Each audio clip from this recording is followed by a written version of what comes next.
Bismillahirrahmanirrahim. Alhamdulillahirabbil alamin. Allahumma shalli wa sallim wa barik ala nabiyil karim Muhammad sallallahu alaihi wasallam wa ala alihi wa sahbihi ajma'in. Ma ba'du, usikum wa iyaya bitaqwallah ittiba'i awamirihi wa tinabi nawahihi. Fa naskurullah ta'ala bi ni'matin man wal islam. Rabbi shrah li sadri wa yassir li amri wahlul 'uqdatam min lisani yafqahu qawli. Allahumma alimna ma yanfa'una wanfa'na bima 'allamtana wa zidna ilman nafi'a. Allahumma inna nas'aluka al-huda wa tuqa wal afafa wa ghina. Rabbana zidna ilman nafi'a. Baik Bapak-bapak, saudara-saudara yang dimuliakan oleh Allah Subhanahu wa taala, dengan sehat-sehat semua ini. Alhamdulillah sampai hari ini kita masih diberi kesempatan oleh Allah untuk bertaubat dan menambah amal soleh. Saya pesankan kepada saya pribadi dan penjenengan semua untuk bertakwa kepada Allah. Bertakwa artinya kita berhati-hati, jangan sampai berbuat kemaksiatan sekecil apapun dan berusaha dengan sungguh-sungguh untuk menjalankan apa yang diperintahkan oleh Allah Subhanahu wa taala dan Rasul-Nya. Karena ketakwaan itu merupakan puncak dari segala amalan. Wa may yattaqillaha yaj'al lahu makhraja. Jadi semua orang itu punya persoalan, tapi ketika dia bertakwa kepada Allah, maka Allah akan mengeluarkan, menyelesaikan segala macam persoalan, problem yang kita hadapi dengan sempurna, dengan baik, karena sudah diselesaikan oleh Allah Subhanahu wa taala. Salawat dan salam kita sampaikan kepada Nabi kita Muhammad sallallahu alaihi wasallam, keluarga, para sahabatnya dan orang-orang yang mengikutinya. Alhamdulillah kita sudah sampai di bab ta'zimul hurumatil muslimin wa bayani hukukihim wa syafaqati alaihim wa rahmatihim. Kemarin sudah sampai di hadis yang ke-10 yang di sana disampaikan oleh Rasulullah SAW bahwasanya beliau itu menginginkan sholatnya ini panjang, berniat untuk sholat panjang. Tapi ketika di pertengahan sholat beliau mendengar ada anak kecil yang menangis, kemudian beliau merubah niatnya, khawatir mengganggu dari ibunya dan jamaah yang lain. Kemudian beliau mempersingkat dari sholat tersebut. Ini termasuk dari ta'zimul hurumatil muslim ya, dan kebelas kasih Rasul kepada sesama muslim. Jadi kalau penjenengan semua sholat nanti jadi imam, itu adalah perhatian dengan makmum. Mungkin di belakang jenengan ada anak kecil, kemudian ada orang tua, kemudian ada yang sakit, ada yang nangis dan sebagainya, harus perhatian. Atau ada yang dehem-dehem gitu ya. Biasanya kalau atau batuk-batuk, nah itu biasanya sudah kelamaan gitu ya. Nah, atau atahiyat terakhir itu yang imamnya lama sekali biasanya ini makmumnya begitu ya. Nah, ini sekarang direspon. Baik, itu hadis yang kemarin, kita masuk ke hadis 11. Bismillahirrahmanirrahim. Wa an Jundub bin Abdullah radhiyallahu anhu qala Rasulullah sallallahu alaihi wasallam, man shala, barang siapa yang dia salat subuh fa huwa fi dhimmatillah, maka dia dalam tanggungan Allah. Jadi namanya tanggungan itu diurusin semuanya, diberesin semuanya. Tidak akan celaka atau tidak akan sengsara. Fala yatlubannakumullahu, maka jangan benar-benar nanti menuntut kepada kamu sekalian Allah min dimatihi, dari limahnya, tanggungannya tadi, bisyai'in, dengan sesuatu. Jangan sampai kalian menyia-nyiakan yang sudah kalian dapatkan gitu maksudnya. Insyaallah kita jelaskan nanti. Wa innahu, maka sesungguhnya dia, man, orang yang yatlubuhu, diminta min dimatihi, dari tanggungannya bisyai'in, dengan sesuatu tersebut, itu yudriku, pasti dia akan dapatkan.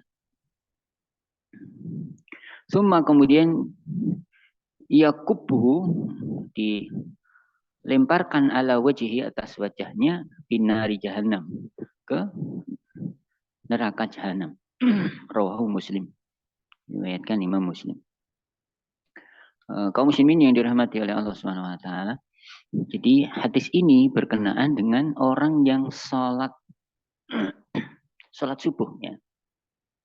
Orang yang sholat subuh itu dia berada dalam tanggungannya Allah, di dalam perlindungannya Allah.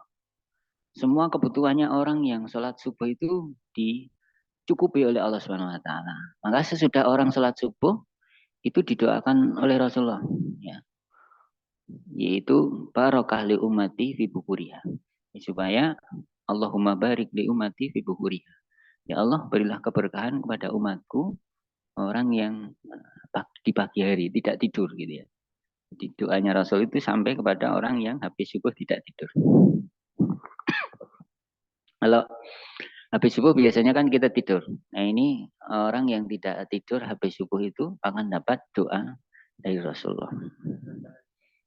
Ya dapat doa karena dia tidak tidur. Dapat doa dari Rasulullah ketika pagi hari. Gitu. Pagi hari itu dia seperti yang terjadi di hadis itu. Dulu ada sahabat yang pagi-pagi terus berdagang.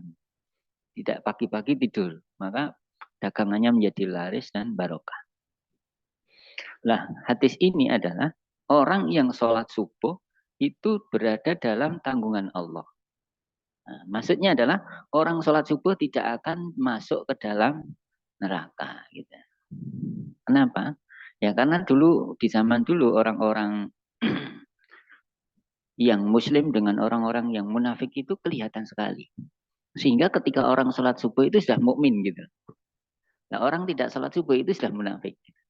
Karena orang-orang munafik itu sholat di sholat subuh dan sholat isya itu sangat-sangatlah berat. Jadi orang munafik itu sholat subuh dan sholat isya itu berat sekali. Kenapa pada waktu kok berat? Karena lampu belum ada.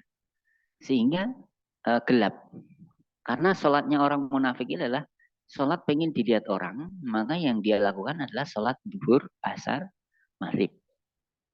Nah ketika isya sudah gelap. Nah, ketika subuh masih gelap.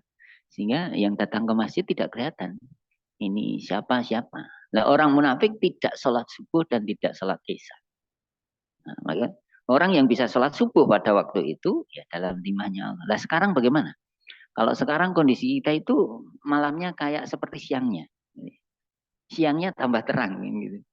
Jadi orang-orang itu bisa melihat ini siapa-siapa. Sehingga antara orang munafik dengan orang yang tidak munafik atau mukmin itu ya mereka sama. Ya kelihatan hadir. Terus yang membedakan apa?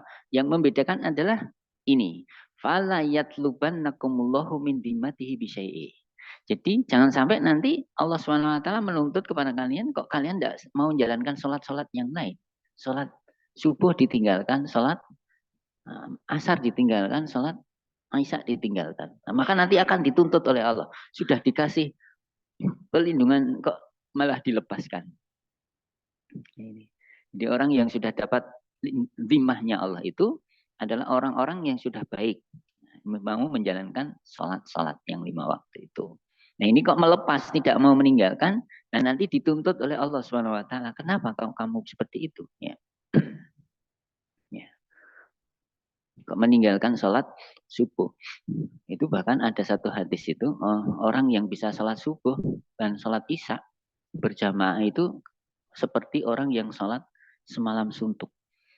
Jadi sholat isya dia separuh, bisa sholat subuh, maka dia separuhnya. Jadi semalam suntuk dia menjalankan sholat. Masya Allah. Atau dalam satu hadis yang lain, sholat bardin. Orang yang sholat bardin itu dakhalal jannah. Jadi orang yang bisa menjalankan sholat yang dingin, dua yang dingin, maksudnya dinginnya malam hari ya subuh, dinginnya siang hari ya sholat asar. Kalau orang bisa sholat bardin, maka dia menjadi dakhalal jannah. Orang-orang yang masuk ke dalam ini jannahnya Allah SWT. Liman sholal bardin dakhalal jannah. Apa itu sholat bardin? Ya sholat subuh dan sholat asar. Gitu. Maka jangan sampai kita semua, saya pribadi dan jenengan semua meninggalkan sholat asar. Dan sholat asar ini biasanya sulit sekali dikerjakan ketika orang sudah dalam kesibukan bekerja. Ya.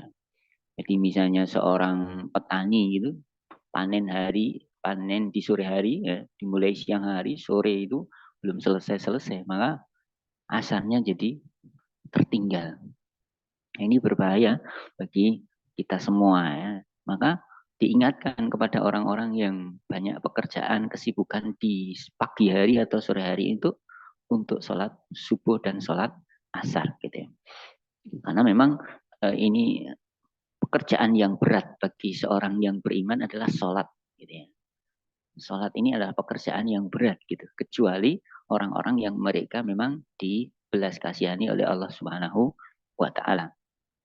Nah, kemudian ketika engkau ini tidak menjalankan sholat-sholat ini ya, tidak menjalankan amanah yang sudah diberikan oleh Allah. Jenengan sudah atau saya ini sudah diberi dhimah oleh Allah Subhanahu wa taala, kemudian melepaskannya, fa innahu man yatlubuhu min dhimmatihi bi syai'in yudrikhu. Pasti nanti akan kena. Jadi pasti akan diberi musibah, diberi siksa oleh Allah Subhanahu wa taala orang-orang yang meninggalkan sholat gitu. Ya, orang-orang yang mereka meninggalkan sholat. Wujudnya apa? Wujudnya di hati sesudahnya itu. Summa yakubuhu ala wajhi finnari jahannam. Jadi orang yang tidak menjalankan sholat itu pasti masuk ke dalam neraka jahanam. Ada sekelompok orang yang diceritakan oleh Allah Subhanahu wa taala ditanya, "Masalah kekum fisakor?" Kenapa sih kalian kok bisa masuk ke dalam neraka sakor? Qalu lam nakum minal musallin. Na'udzubillah, kami dulu tidak sholat. Jadi orang tidak sholat itu pasti yalko, yalko di jahannam. Na'udzubillah, syaimin dalik. Maka jagalah saya, jagalah penjenengan semua sendiri, saya sendiri, keluarga kita ya. Jagalah supaya mementing-mentingkan tentang sholat ini. Jadi karena pertama kali nanti yang dihisap awalnya adalah sholat, maka perbaguslah sholat gitu ya. Sampai Rasulullah di zaman Rasulullah itu suruh mengimami sahabat, saya tak keliling membawa kayu bakar untuk membakar rumah-rumah orang-orang yang tidak mau sholat berjamaah. Itu keinginan Rasulullah sangat-sangat besar. Hingga sholat berjamaah ini, sholat di masjid ini sangat dihasung oleh Rasulullah SAW. Apakah sholat di rumah tidak sah? Maka kelebihan orang sholat berjamaah itu banyak sekali. Setiap derajat, setiap langkah itu akan dinaikkan derajatnya oleh Allah Subhanahu wa taala. Dan derajat ini berbeda ya. Derajatnya antara satu dengan yang lain itu berbedanya jauh sekali gitu. Antara langit dan bumi kalau itu satu pahala atau nanti dipenuhkan pahalanya oleh Allah Subhanahu wa taala. Jadi berbeda antara satu derajat dengan derajat lain. Setiap kali berangkat kita melangkahkan tuh derajat naik terus naik terus. Nah, ini kita memperbanyak derajat kita di hadapan Allah SWT dengan memperbanyak kita datang ke masjid, yaitu untuk sholat berjamaah. Di dalamnya pun diberi fadilah oleh Allah SWT lewat Rasulnya, orang yang sholat berjamaah itu ganjarannya 27 derajat, atau ada yang dalam riwayat yang lain 25 derajat. Tentu ini sangat jauh berbeda ketika orang itu sholat sendiri. Dia akan dapatkan satu saja. Atau sholat di kantor mereka. Atau sholat di toko mereka. Atau sholat di jalan-jalan gitu. Atau tempat-tempat yang memang tidak dikhususkan untuk sholat berjamaah. Nah, ini berbeda tentunya dengan orang yang himmah mereka untuk ta'alaq tergantung kepada masjidnya. Untuk sholat berjamaah. Dan kita bersyukur kepada Allah di sini ya, ada masjid. Ya, dihidupkan kegiatan 5 waktu. Liburan juga ada sholat berjamaah, Masya Allah. Nah, kita bersyukur kepada Allah. Ditambah dengan kajian-kajian, nanti penjenengan mungkin menambah kajian-kajian supaya makmur. Karena efek daripada kajian, efek dari sholat berjamaah ini sangatlah dahsyat gitu ya. Akan mempengaruhi hati-hati yang orang-orang yang ada di sekitarnya atau hati kita sendiri. Hati kita nanti akan jadi lembut, akan berbuat baik kepada keluarga kita jadi baik. Lingkungan kita kalau keluarga ya keluarga besar kita di Fakultas Teknik tentu akan melembutkan hati-hati para pemimpin kita dan para teman-teman kita yang bekerja sehingga mereka bekerja dengan sungguh-sungguh beramanah untuk menjalankan kegiatan ini ya. Ini tentang efek sholat itu sangat dahsyat gitu ya. Sampai Allah SWT mengatakan inna salata tanhanil fahsya'i wal munkar. Sesungguhnya sholat itu bisa mencegah perbuatan keji dan mungkar. Jadi orang itu bisa selamat dari siksanya Allah itu ya salah satu asbabnya dia sholatnya bagus. Ya. Sholatnya itu sholat yang bagus. Sholat yang bagus itu bagaimana? Ya sholat yang sesuai contoh dari Rasulullah. Yaitu dia sholat berjamaah, bacaannya juga sesuai ya, apa yang dibaca oleh Rasulullah SAW. Caranya ya berjamaah, tempatnya ya di masjid. Dan waktunya sudah ditentukan oleh Allah SWT lewat Rasulullah SAW dengan memberitahukan lewat adzan ya. Jadi adzan ini sangatlah penting untuk memberitahukan atau menjelaskan waktu sholat telah datang dan mengajak orang-orang untuk datang ke masjid untuk sholat berjamaah. Kaum muslimin yang dimuliakan oleh Allah SWT. Hadis ini adalah orang yang tidak mau menjalankan sholat subuh. Ini masuk ke dalam neraka. Lah, kalau sholat yang lain tambah juga tentunya ya. Orang tidak mau sholat subuh, tidak mau sholat duhur, tidak mau sholat yang lain. Ya tambah dia masuk ke dalam neraka. Bahkan dinas oleh kalau Imam Ahmad beliau mengambil hadis itu bahwasanya orang yang tidak mau sholat adalah orang-orang yang kafir gitu ya. Tapi kalau Imam Syafi'i beliau merinci lagi kenapa dia tidak sholat. Ya, ditanya sebabnya ini. Maka ajalah keluarga kita dan kaum muslimin yang lain untuk menjalankan sholat. Kaum muslimin yang dirahmati oleh Allah Subhanahu wa taala, asqalu shalah 'alal munafiqin salatul isya wa salatul fajr. Walau ya'lamuna ma fihima la atauhuma walau habwan. Jadi paling beratnya orang yang munafik. Orang munafik adalah orang yang dohirnya muslim, dohirnya mukmin, tapi batinnya ini kafir, mengingkari, khalif ya, yukhalif, berbeda gitu ya, berbeda. Nah nanti orang munafik itu kaum muslimin bahaya sekali nanti di akhirat itu masuk neraka yang paling dasar. Jadi paling dasar. Malah yang di atasnya orang-orang kafir. Orang-orang kafir itu jelas menentangnya. Tapi kalau orang-orang munafik ini adalah orang-orang yang berpura-pura. Berpura-pura dirinya mukmin, dirinya muslim, tapi sebenarnya dia membenci muslim, membenci mukminnya. Itu yang paling berat bagi mereka adalah sholat subuh. Nah, perhatikan nanti diri kita, anak-anak kita juga, keluarga kita. Sholat subuh itu berat atau ringan gitu. Kalau sholat subuh masih berat, nah kita banyak beristighfar kepada Allah. Jangan-jangan munafik gitu. Jangan-jangan munafik gitu. Sholat subuh ini. Ini sampai kalau mereka tahu pahala tentang sholat subuh dan sholat isya ini, ya, tentang tahu, tentu mereka akan mendatangi sholat itu dengan merangkak gitu. Kalau tahu tentang pahalanya gitu. Kalau karena tidak tahu makanya tidak datang. Coba jenengan kemarin ada rapat tendik gitu ya. Kalau tahu tentang dapat snack, datang enggak? Amplot gitu. Kalau dijanjikan gitu, pasti datang gitu. Itu kalau tahu. Tapi kalau nggak tahu ya nggak datang. Nah, itu ada pengumuman di masjid saja. Saudara-saudara, nanti habis subuh kita akan ada pembagian rezeki. Nah, mohon untuk disampaikan kepada saudara yang lain. Kira-kira banyak yang datang apa enggak? Itu seperti itu. Jadi Allah itu sudah lewat Rasulnya mengatakan, saudara, kamu datang ke masjid sholat subuh itu dalam dimahku loh, dalam lindunganku loh. Kamu tak cukupi, kamu tak pelihara, kamu tak selesaikan persoalanmu, gitu ya.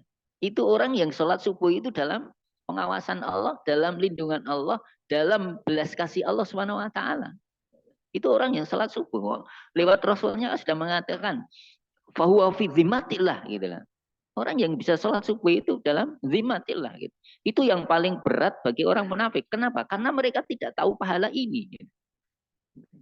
Jadi orang yang sholat bisa sholat subuh itu dimuliakan oleh Allah Subhanahu wa taala. Maka sampai para sahabat itu datang ke masjid itu dengan merangkak gitu. Adakah di antara kita ketika pusing itu sholat subuh merangkak ke masjid? Ya sudah di rumah saja gitu kan. Karena Allah maklum, Allah ya'lam kan gitu. Ya ini karena tidak tahu kita pahalanya sholat subuh itu kita belum tahu betapa dahsyatnya orang yang bisa sholat subuh gitu atau sholat isya gitu. Dan banyak orang sholat isya aja kadang-kadang terlampai karena kesibukan ya mungkin belajar mungkin ada yang lain atau sesuatu yang menghalangi dia untuk berada dalam kebaikan-kebaikan yang utama gitu ya. Ini kaum muslimin yang dirahmati oleh Allah Subhanahu wa taala, di hadis ini penjelasan tentang pentingnya orang salat dan orang salat subuh ya. Kalau orang salat subuh itu sudah berada dalam lindungannya Allah Subhanahu wa taala. Maka jangan sampai disia-siakan. Kalau nanti disia-siakan pasti akan dituntut ya. Akan dituntut sudah tak kasih dimah kok malah kamu tinggalkan. Gimana? Nah, akhirnya dimasukkanlah ke dalam jahanam. Nauzubillah syarifin dari hati-hati saya sendiri. Maka ada hadis yang disampaikan Rasulullah, alimu auladakum. Lalu ajari itu anak-anak kalian itu bisalah sabain sana samania sana tisna sana fatribuhu ida asyara. Jadi jadi ajari anak-anaknya dengan itu sholat gitu, pada umur 7 tahun, bukan 6 tahun, 7 tahun diajarin. Yang namanya diajari itu ya belum tentu bisa langsung kan. Nah, disuruh sholat lari gitu. Ya biar disuruh sholat lari ya enggak masalah. Mau jangan dipukul, jangan ditarik telinganya, jangan dimarahin. Ya sudah, diajarin ya enggak mau lari gitu. Nanti diajar lagi, adik sholat sampai nanti umur 10 tahun. Kalau enggak mau baru takrib. Pukul pun oleh Rasulullah dan ulama itu dijelaskan oleh ulama tidak boleh mukul yang membahayakan. Nah, pukul yang kira-kira memberikan semangat bagi dia untuk sadar gitu ya, untuk sadar mau menjalankan kebaikan-kebaikan. Dan anak itu memang masya Allah itu menuntut daripada diri kita untuk bersabar gitu ya. Bersabar untuk mendidik anak ini memang harus kita kita utamakan bapak-bapak. Jadi yang saya alami sendiri ya baik di pondok pesantren maupun anak-anak saya sendiri itu ya memang harus disabar-sabarkan kita. Ya, ya, pengalaman yang luar biasa yang saya alami itu anak yang ini suruh ngapalkan tuh sulit, suruh sholat tuh sulit, pokoknya sebab sulit gitu. Akhirnya keluar kata-kata yang tidak baik. Mungkin ya kayak orang pada karo aku tole ya mungkin bisa gitu. Mbokmu karo pakmu orang ini kok dadi ngene iki anake sapa? Menyalahkan satu dengan yang lain. Ya, tidak usah keluar kata-kata itu. Sekarang didoakan, wah mudah-mudahan kamu jadi syekh ya. Terus teringat-ingat itu syekh itu. Nah, dia di sekolah ketika disuruh ke depan, disuruh ngomong itu cita-citanya jadi syekh di Mekah sana. Itu efek daripada omongan kita gitu. Doa kita gitu. Jadi daripada mendoakan yang jelek. Kalau anak didoakan jelek itu hanya anak minder. Minder kemudian dia mencari kata-kata yang bisa memberi semangat kepada dia. Siapa itu ya? Dia mencari. Kalau orang tua ya akan baik dengan orang tua. Kalau ibu ya akan baik dengan ibu. Kalau adik ya akan baik dengan adik. Kalau teman ya akan baik dengan teman. Maka dia mencari sebenarnya siapa yang mau menghargai diri saya gitu. Itu anak-anak itu begitu. Maka banyak anak yang senang kepada temannya. Kenapa? Karena temannya ini mampu dan mau menghargai dia. Memberi motivasi semangat. Ya, ketika disuruh orang tuanya nggak mau, disuruh temannya mau. Atau di sekolah dia dihargai oleh gurunya, ya, dihormati gurunya, diberi hadiah oleh gurunya. Maka ketika disuruh gurunya, semangat. Tapi oleh orang tuanya justru tidak mau. Itulah ternyata itu salah satu saja ya. Nanti jangan punya pengalaman yang lain. Itu adalah doa-doa kita, kesabaran kita di dalam mendidiknya. Hafalannya susah. Alhamdulillah sekarang itu yes, diberi kemudahan oleh Allah. Ya karena itu tadi ya sabaran, kemudian banyak doa kepada Allah Subhanahu Wa Taala. Asal tidak banyak doa jelek. Ini hadis yang apa namanya nomor berapa ini? 11 ya. Sekarang kita berpindah ke hadis 12. Wa an Ibnu Umar radhiyallahu anhu anna Rasulullah sallallahu alaihi wasallam qala al-muslimu akhul muslim. Seorang muslim itu saudara muslim yang lain. La yadlimu, tidak mendoliminya. Wala yuslimuhu, dan tidak menyerahkannya. Maksudnya menyerahkan kepada musuh. Mangkana, barang siapa adalah fi hajati, pada satu keperluan akhihi, saudaranya, maksudnya membantu keperluan saudaranya, kanallahu fi hajatihi, maka Allah Subhanahu wa taala berada dalam keperluannya. Maksudnya membantu jenengan tadi yang membantu hajat saudaranya. Waman, dan barang siapa farrojam, melonggarkan an muslimin, dari keperluan muslim, dari seorang muslim, kurbatan, akan kesusahan. Kesusahan ya di sini bentuknya adalah nakirah ya, kurbatan. Berarti beberapa keperluan macam-macam, bukan syar'i saja, bisa wiri syar'i juga bisa. Farajallah, maka Allah membebaskan, mengeluarkan, menyelesaikan anhu, darinya, biha, dengannya, kurbatan, kesusahan, min kurobi yaumil kiamah, dari kesusahan jenengan nanti di hari kiamat. Waman, dan barang siapa satara,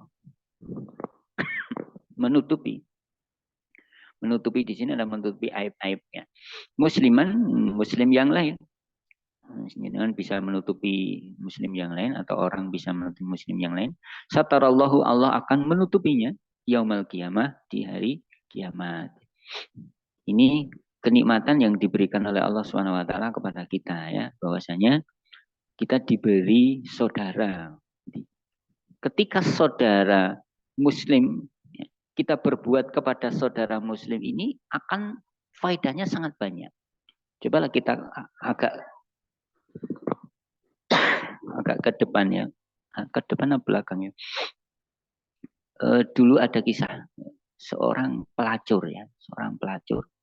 Dia pelacur kan menurut kita dan menurut syara-syari itu dosanya kan banyak sekali. Nah, tapi ketika dia mengalami satu masalah, yaitu dia melakukan perjalanan kehausan ya, kemudian dia mencari sumber air, Allah memberikan hidayahnya, dia diberi petunjuk supaya masuk ke daerah itu dan menemui air dan mengambil air dari sumur tersebut, maka dia merasa lega, senang gitu. Terus dia naik ke atas, melihat seekor anjing. Melihat seekor anjing, dia merasakan, loh ini anjing kok ini kayak haus sekali kayak saya tadi. Maka timbullah keinginan dia untuk membantu menyelesaikan problem anjing tersebut. Gitu. Dia turun lagi, mau naik membawa air itu dengan cara apa? Wah, enggak bawa ember, enggak bawa ciduk, enggak bawa tas dan sebagainya. Bawa sepatu dia. Udah, air diwadahi sepatu. Naik enggak bisa. Sepatunya di bawah ini nggak bisa untuk naik. Akhirnya sepatunya digigit. Dia naik, merangkak ke atas. Setelah sampai di atas, dikasihkan anjing itu. Allah bersyukur kepada dia. Dan syukurnya Allah ini diberikan kepada seorang hamba ini, kenapa? Karena dia membantu makhluknya Allah Subhanahu wa taala. Apalagi kita di hadis ini ya, man satara atau man faraja anil muslim kurbatan farajallahu anhu bi kurbatan min kurabi yaumil qiyamah. Kesusahan kita itu banyak di dunia ini. Nanti apalagi kesusahan di akhirat. Kesusahan itu akan dihilangkan oleh Allah Subhanahu wa taala ketika kita di dunia ini mau dan mampu pernah gitu menyelesaikan problem saudara kita. Satu saja misalnya, jenengan lewat jembatan kok ada orang di situ bawa kotak nasi lah kasih. Dia akan bersyukur kepada Allah Subhanahu wa taala, mungkin mendoakan ya Allah jadikan orang yang ngasih nasi kotak saya ini masuk jannah ya Allah, selamatkan. Cari yang seperti itu kita. Orang hatinya yang lembut, hatinya yang dan kalau kita mengasihi kepada orang yang kaya, apa dia akan mendoakan sedasat itu? Berbeda, paling ya ucapan terima kasih, jazakallah khairan katsira. Itu sudah bagus. Tapi cobalah kita nyari orang yang memang dia nggak punya makanan, kesulitan ya. Kurbatan di sini kesulitan makan. Kita datang ke sana ngasih kotak. Insya Allah doanya banyak sekali. Nah, inilah kaum muslimin, kita diberi tahu oleh Rasulullah ini senang sekali ya. Kita punya saudara muslim itu ada kesempatan untuk berbuat baik dan bisa kesempatan untuk masuk jannah dengan sebab saudara muslim kita gitu. Ya, maka awalannya diawali Rasulullah, al muslimu akhul muslim.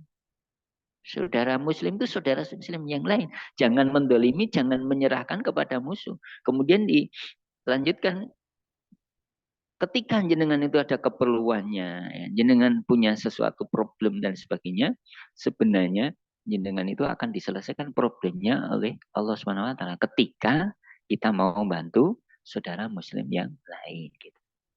Apa itu? Ya macam-macam, mau namanya kurbatan,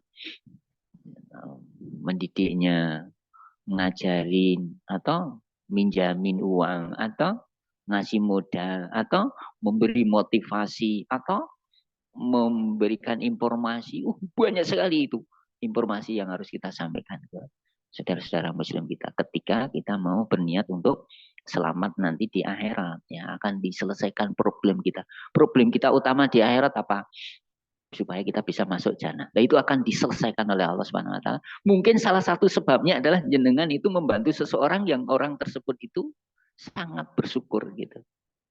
Kayak tadi yang saya contohkan tentang anjing yang dicontohkan oleh Rasulullah, itu dia membantu seekor anjing saja, dosanya sebesar itu diampuni oleh Allah Subhanahu wa taala. Apalagi kita membantu menaik pangkat, masuk ke ini mempermudah gitu. Hingga setiap bulan bisa naik pangkat tuh. Gitu. Udah katanya ini mempermudah ya bisa. Ini ya sudah, saya kira sampai di sini sudah melebihi waktu ya. Insya Allah kita lanjutkan di kesempatan yang lain. Mudah-mudahan kita semua diberi kebaikan oleh Allah Subhanahu wa taala. Ini kita tutup dengan doa. A'udzubillahi minasyaitonirrajim. Bismillahirrahmanirrahim. Allahumma shalli ala Muhammad wa ala Muhammad. Rabbana ighfir lana wa li ikhwanina alladziina sabaquna bil iman wa la taj'al fi qulubina ghillan lil ladzina amanu rabbana innaka ra'ufur rahim. اللهم اغفر للمؤمنين والمؤمنات والمسلمين والمسلمات الأحياء منهم والأموات برحمتك يا أرحم الراحمين. ربنا لا تؤاخذنا إن نسينا وأخطأنا. ربنا ولا تحمل علينا إسرا كما حملته على الذين من قبلنا. ربنا ولا تحملنا ما لا طاقة لنا به واعف عنا واغفر لنا وارحمنا أنت مولانا فانصرنا على القوم الكافرين. ربنا لا تزغ قلوبنا بعد إذ هديتنا وهب لنا من لدنك رحمة إنك أنت الوهاب. اللهم إنا نسألك الجنة جنة الفردوس يا أرحم الراحمين. ربنا هب لنا من أزواجنا وذرياتنا قرة أعين واجعلنا للمتقين إماما. اللهم إنا نسألك الهدى والتقى والعفاف والغنى. اللهم إنا نسألك علما نافعا ورزقا طيبا وعملا متقبلا. ربنا آتنا من لدنك رحمة وهيئ لنا من أمرنا رشدا. ربنا آتنا في الدنيا حسنة وفي الآخرة حسنة وقنا عذاب النار. Wassallallahu ala Muhammad wa ala Muhammad. Alhamdulillahirabbil alamin. Ada sesuatu yang tidak berkenan dimaafkan. Astagfirullahaladzim. Assalamualaikum warahmatullahi wabarakatuh. Waalaikumsalam.